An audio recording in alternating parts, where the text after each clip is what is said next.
Got some camp news for you guys today, so no funny business. So let's jump into it.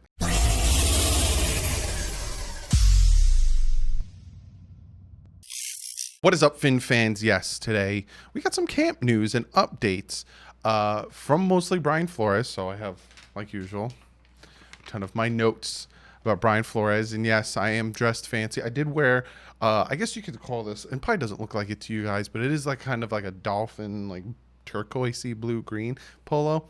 I bought one of these specifically for work because it reminds me of the dolphin colors. Yes, I did just get out of work. I told you guys, if there's news or there's stuff that I want to talk about, I'll just do it right from work or right as soon as I get out of work. So this isn't coming from the phone. You're still going to get some nice edits and comment of the day and stuff, but let's just jump right into this doodad.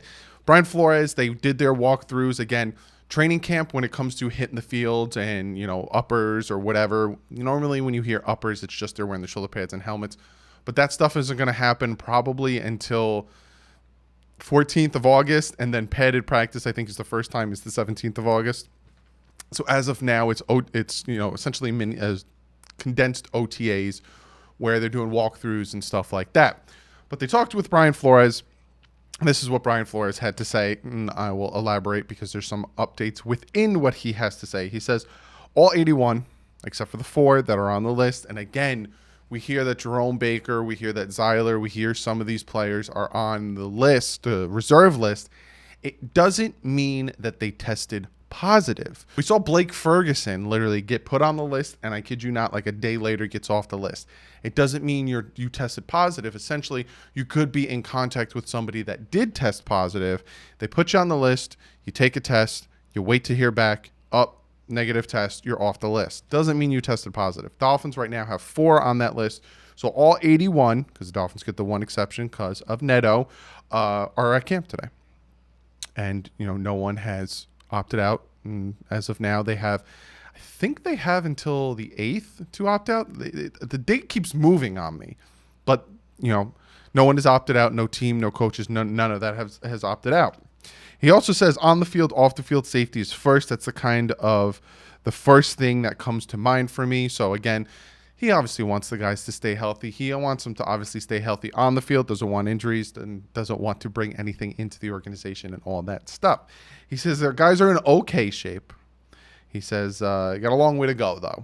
And that's something, he talks about it again, but that's something that they're just going to have to deal with not having mini camps, not having OTAs, because that's where all the conditional stuff and the conditioning and getting your body right comes into place. He says first week has been good. But all right, kind of shows how important the offseason is from a rep standpoint to a strength and conditioning standpoint. Again, kind of reiterates what I just said, where OTAs, minicamp, and, rookie training camp, all that stuff. Yes, it's poo-poo stuff where us as, guys that want to see the action, there's nothing really there, but it's very important for these guys to get into conditioning. So when we get to this point in preseason and stuff, which there's supposed to be a preseason game this week, if I'm correct, they're ready and they're not going out there pulling hammies and doing all that stuff. He says every coach has 1 or 2 backups. If he goes down, someone else is up. There's a plan in place for everyone, even him. So they already have a plan in place for if so-and-so opts out, if so-and-so tests positive the day before, if he ends up testing positive, like Doug Peterson, and he has to step down. They already have a plan in place, he says, so they're not worried about any of that. He says, we want to bring in some good players, guys who fit the criteria, tough, smart, and talented. It takes time for the D-line to gel. We got to get comfortable with calls, communications, schemes, where guys fit best. You'll hear it through a lot of what he talks about today. Versatility is a huge thing. If you guys couldn't pick up on that last year, huge thing with Brian Flores, versatility. He wants you to be able to play different positions. He talks about it again later on in his presser, where he talks about guy goes down, we need you to be ready to step in, maybe at a different position, maybe at a position that Brian Flores thinks you also can succeed in, aka Eric Rowe. So he talks about it, when he wants to bring in guys, fit the criteria, tough, smart, and talented. He also talks about the D-line needs to gel together. That's a huge thing. If you could trust the guy to your left to do their thing and they can take a double team, or if I take a double team, he can get through the one-on-one. You got to be able to gel. You got to be able to understand, communication, schemes, all that stuff. Very important on the trenches, both sides, especially on offensive line, and especially on defensive line. Like I said, both sides. I don't even know what I'm talking about at this point. But yes, it's very important, communication. Because if I'm the center and I'm picking up a blitz and I'm pointing this guy to my right and this guy to my left, better hear, hey, so-and-so's, the weak side or whatever, safety, whatever. Look out, he's blitz. Did you ever notice that the centers, they'll start pointing? Because not only does the quarterback call protections, shift protections, and point out who the mic is and point out who the blitzing linebacker corners, where the blitzes are coming from, to have to communicate to the offensive line to shift that way. But you'll notice that the centers are also pointing to communicate to the rest of the line. Look out for him. Are the D-line shift this way? All right. Huge, huge, important communications. He says, now he talks about Josh. Everyone wants to know about Josh Rosen. When Fitz came out with his presser, he didn't talk about Josh Rosen. Armando Salguero came out with an article today. The most clickbaiting article title I've ever seen in my life. He says, I think it was something like, is Josh Rosen asking for a trade? Is he demanding a trade? I'll let you know in the article. If that's not the most clickbaiting title I've ever heard, essentially, no, he's not asking for one, so you don't have to go through and read the article. No. It's literally, it's maybe a sentence, but it's a full article of fluff, and the sentence saying, no, he's very comfortable being with the organization, and he likes that they gave him a second chance. No, he's not asking for a trade. But talking about Josh, he says the vision for Josh is the same for every player. Let your play on the field, what you do on the field, at the end of the day, you'll earn your reps on the field based on how you play in practice. He literally said field, 3-4 times in that statement? It's important. Brian Flores is a big practice guy. You perform well in practice. You do your thing in practice. I'm going to put you on the field because I know you can produce.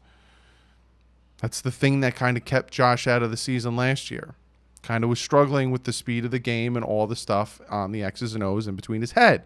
He's got the physicality. He's got the arm strength. He's got the mobility. He's got all those intangibles. It's all the stuff up here. And that's kind of what kept him out for the second half of the season. Everyone kept saying, hey, is Josh going to come back in? They're going to sit Fitz again? Fitz ended up finishing the season after the Redskins game. He talks about it again, but he talks about that everyone is competing. The whole team is competing. He says, we have a plan in place and put a lot of thought into building a competitive team. We're building throughout the course of that, and hopefully we're ready to play when the season starts. I think we're all behind Flores on that one. We want to be competitive. We don't want to get blown out. Watching the Dolphins get blown out, I'd prefer to lose by a field goal than watching them get blown out. It just breaks your heart. Look, it's like like your little brother's getting the crap beat out of him, and you have to stand there and watch it. And then after he's done getting the crap beat out of him, you pick him up. You don't want to watch that. So he's saying he wants to build a competitive team, and he knows what he's doing. And I agree with him. It's built in the versatility and the scheme. It's built into what we do offensively and defensively. A player may be this possession in this group, this position in this group, and this position in another group. I don't think that changes. And again, he talked about that last season.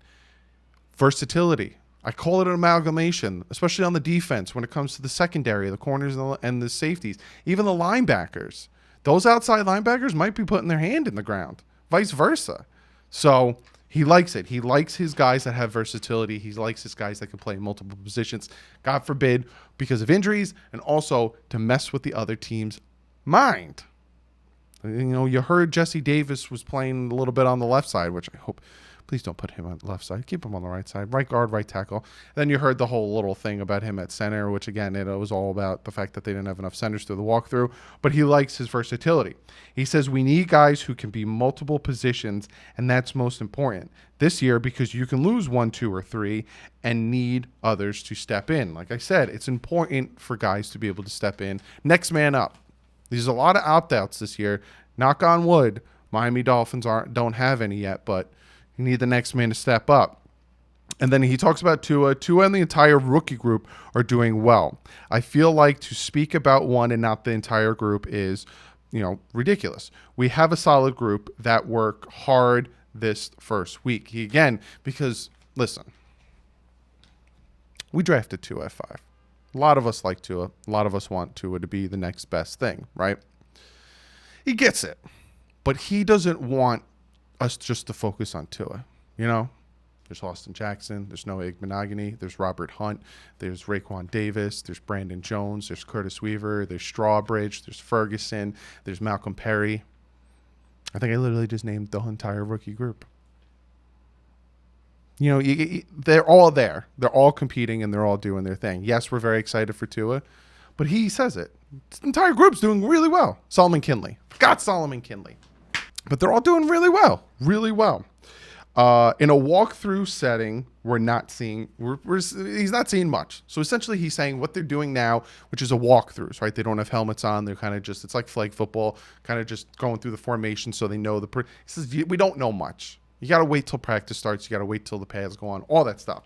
Now, here's the thing, and you probably see it in the title. Don't know which side it's on, but you probably see it in the title. It talks about Preston Williams. This is one of the last things, or the last thing he talks about. He says, Preston Williams has been cleared for activity. He is running, lifting. He needs to learn new small things with the new offense. Again, it's going from Chad O'Shea's offense to Chan Gailey's offense. 2 different styles of offense, but he's saying he's cleared to go. He's lifting. He's running. That's fantastic news for Preston Williams, who came off an ACL tear. Very excited. I hope he can stay healthy. I hope he can build off of this, and I hope he could do his thing. But that's essentially what Brian Flores had to say today. A lot of good tidbits. He's talking about the versatility. We all know about the versatility and how he likes it. He talks about if 1, 2, or 3 goes down, someone needs to step up. And it works. Say, you know, Jesse Davis is at right guard doing his thing, doing really well. All of a sudden, Hunt gets injured. Jesse Davis can go to right tackle. We could take Solomon Kinley, put him at right guard. Bada boom, we're fine. Versus, oh my gosh, we paid so much money for Brandon Albert. Our left tackle went down. The guy behind him is a big pile of duty. We're screwed. He has that versatility. He has the depth. It's a thing of beauty, and I'm very excited for it. Preston Williams doing his thing. I'm very excited for that. I love that he also talks about, yes, Tua is the nice, big, shiny weapon, but don't forget about the rest of the rookies. And I'm very excited for the rest of this rookie class. I like this draft class. A lot of people didn't like this draft class. A lot of people think that we reached for some draft picks. Hey, getting Strawbridge and Weaver in the 5th is a huge, huge gain for us, being that they were around 3rd round projections. So I like this draft class. I like that he talks about that. I like that he talks about the team, the strength, all that stuff. But be sure to comment below. Let me know what you think about what Brian Flores had to say. You know, this is pretty much all we get. You know, the Dolphins came out. They did a little bit of video and stuff. Not much. Again, it was more people just running back and forth and stretching. So it wasn't much. But this is the extent of it until, you know, when you guys get this stuff or when I get this stuff and stuff like this is reporting, I'm making videos because this is the best I can get for training camp videos. So be sure to give this video a thumbs up that you like these types of videos and you appreciate it. But be sure to comment below. I'm going to get to one of you guys' comments of the day. Now, this comment of the day, I'm going to answer it, and then I'm going to talk about a bunch of things because this involves the video that I talked about, Brian Flores, you know, essentially, and then Tua finally, and all that stuff. So essentially, I'm a bruh girl. I think that's the name. I apologize. If you don't play week 1, you're not a good quarterback, ? So a rookie quarterback has to watch the first couple of games before he gets his time to shine and become great. I need you to answer this question and school me. Thanks. I'm not going to school you. I don't know what you're asking. So you said, if you don't play week 1, you're not a good quarterback, ? I don't say that. Now, there's this debate out there, and this is what I'm going to talk about, right? Because I'm hearing a lot of comments. There's a debate out there that Tua should be starting week 1, regardless if he wins the camp battle or not. We drafted him at 5 for a reason, right? And I said, I trust Brian Flores. If Tua's ready to go, if Tua's the best quarterback in this camp, if Tua is just throwing missiles, dots, bombs, and Fitz and Rosen are just laying eggs, Tua's starting week 1. Do I hope Tua starts week 1? You bet your bottom dollar I hope Tua starts week 1. I can't wait to see this kid play. I think he's going to be fantastic. But if he doesn't start week 1, again, I'm saying hypothetically, if he doesn't start week 1 and Flores thinks it's better to start Fitz week 1, that has no implication on Tua's play. It has no implication if he's a good quarterback. It has no implication on if he will be a good quarterback. That's all I'm saying. So when you're saying if you don't play week 1, does that not make you a good quarterback? I got confused because I'm like, I'm not saying that, because I can name you Hall of Fame quarterbacks that didn't start week 1 that ended up being Hall of Fame quarterbacks. I can name you top 5 quarterbacks that didn't start week 1 that ended up being Super Bowl winning quarterbacks. That might be for another video because I'm not going to spoil it, but that's what I'm saying. The other thing, I think it was my last video, I said there's some people out there that hate Tua. I don't understand why, blah, blah, blah. Then I had some people commenting that I don't hate Tua, and you told me why. I'm not talking about you. There's people, they're regulars in the comments, like level 2 noob, right? I know you don't hate Tua. I know you're skeptical because of the injuries. I'm not talking about you. There's literally people out there. I've been on, Miami Dolphin, Facebooks and stuff like that. I've never seen it in the comment section. Maybe once or twice, but I never see it in the comment section. There are people out there that hate Tua. And I'm not saying, constructively criticizing him. The kid hasn't done anything. He hasn't played a down of football yet. I'm talking about the people who hate Tua. So if it's not you and you could say, well, I don't hate Tua, then I'm not talking about you. Just want to clarify that because I noticed and I'm like, I'm not talking about you, guy. It's somebody else, or I'm not pinpointing who, but I just want to clarify that because it kind of coincide. Hope I made it clear. I might have made it more convoluted, but that's the video. Be sure to give this video a thumbs up and hit that subscribe button. Like I said, this is all we got so far. So when stuff like this comes out and news comes out about what's happening at camp and this and that, I'm going to make you videos. I'm going to try to get them to you as soon as possible. Like I said, I'm still in my work clothes. I just got home, sat down, sat in front of the camera, about to edit this. So you're going to get about 10, 15 minutes after me recording it. But thank you. And then, like I said, be sure to give this video a thumbs up. Also, be sure to follow me on Twitter. Had a good discussion with a bunch of you guys over there. There was some news that broke, some things that happened in the NFL. I tend to tweet them out there. To come here, I also do in the community. So be sure to check me out on Twitter. Check out fan2fannetwork.com. It's the website that I'm associated with. I am the representative of the Miami Dolphins on that website. So what you're seeing now, you might also be seeing on Fan2Fan Network. So hope you enjoy what you're seeing here. Check out the other 31 YouTubers, NFL YouTubers. Also check out DolphinsTalk.com. Very, very good Miami Dolphins site. Ton of Dolphin content on there. Other than that, I'll see you guys in the next video. I'm shooting for Wednesday. But like I said, if news breaks and stuff like that, I'm going to get it to you. So I'll see you guys in the next video. But like usual, stay classy. Fins up.